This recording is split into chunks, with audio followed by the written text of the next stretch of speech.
Good morning and welcome to today's episode.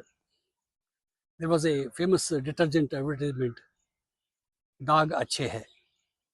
Maybe that caption is appropriate to today's episode.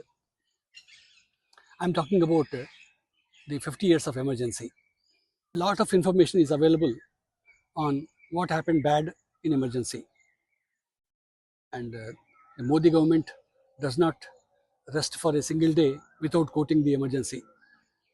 So today's my episode will definitely bring a smile on many congressmen or many people who oppose to the idea of Modi. Uh, every government move brings some beneficiaries happiness, some people to be woeful. If a public good is coupled with personal betterment, who will not take such choices?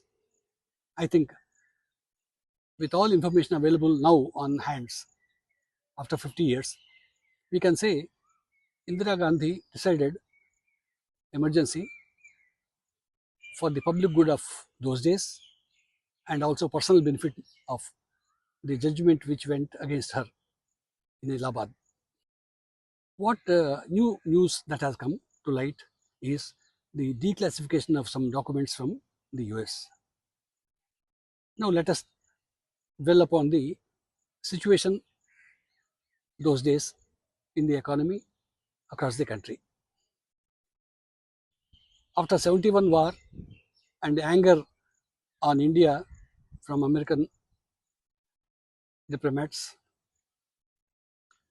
we had a Pokhran nuclear program in 1974 and a drought the same year.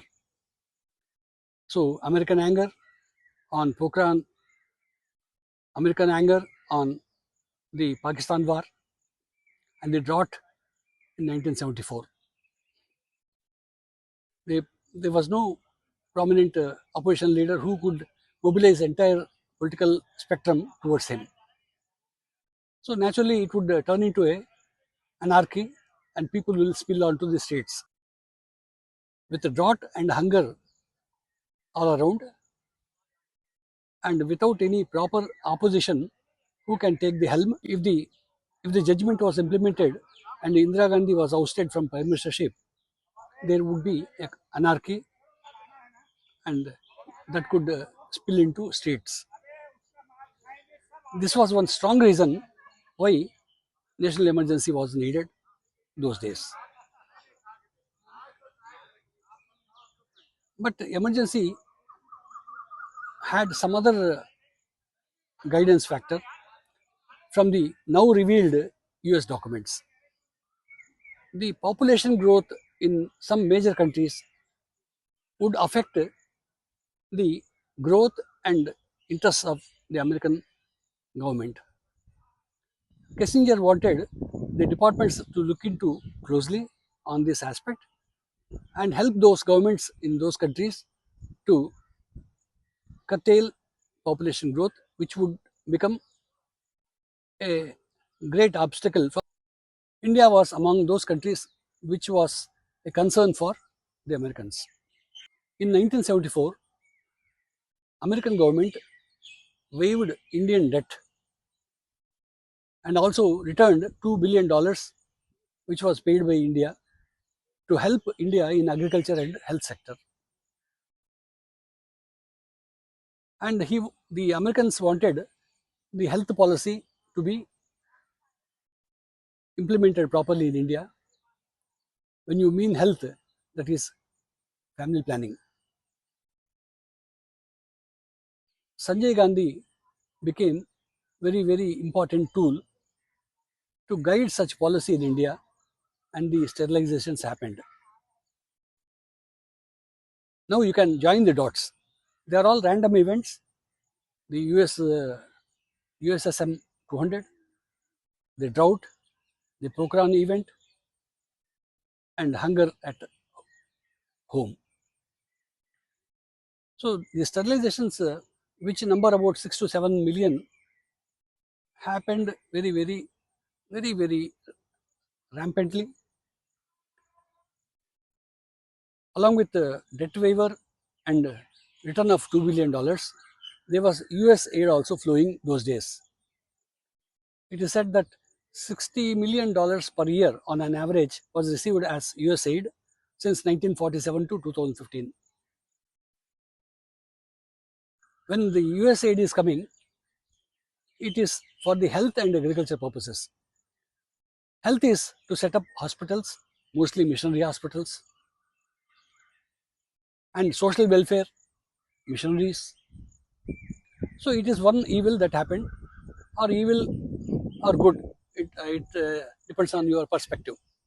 So that $60 million was going towards these activities also. Now it is up to you whether emergency was good or bad, because every decision of government is a mixed bag. In this case, good things happened, anarchy was avoided, hunger was satiated, health sector benefited from the setting up of hospitals, though it is missionary hospitals. On the other hand, Indira Gandhi saved her chair for two more years, and Sanjay Gandhi did so many sterilizations and forced many people become childless later.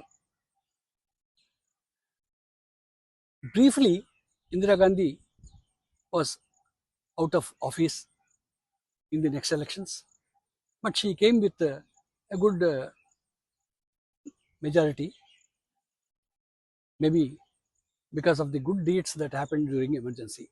I recall my father saying that things were very good during emergency days. Things happened very fast.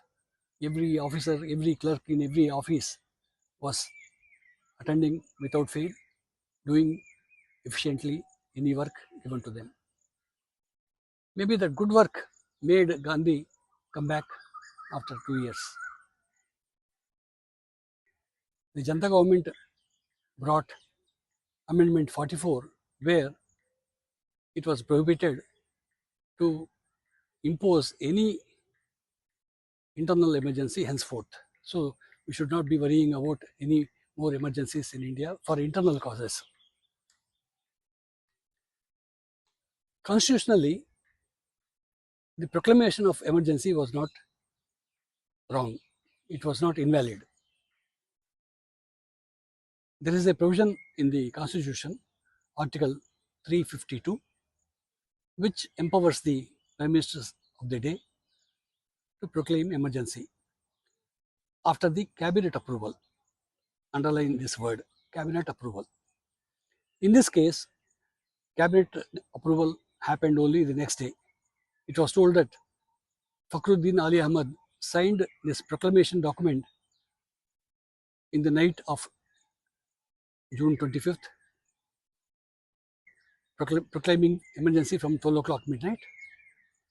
Next day morning 10 a.m., the cabinet met for signing the emergency declaration. Accepting this aberration, constitutionally or judicially, the emergency was not invalid. For today, I am standing against the popular belief that emergency was bad. See, please subscribe to this channel.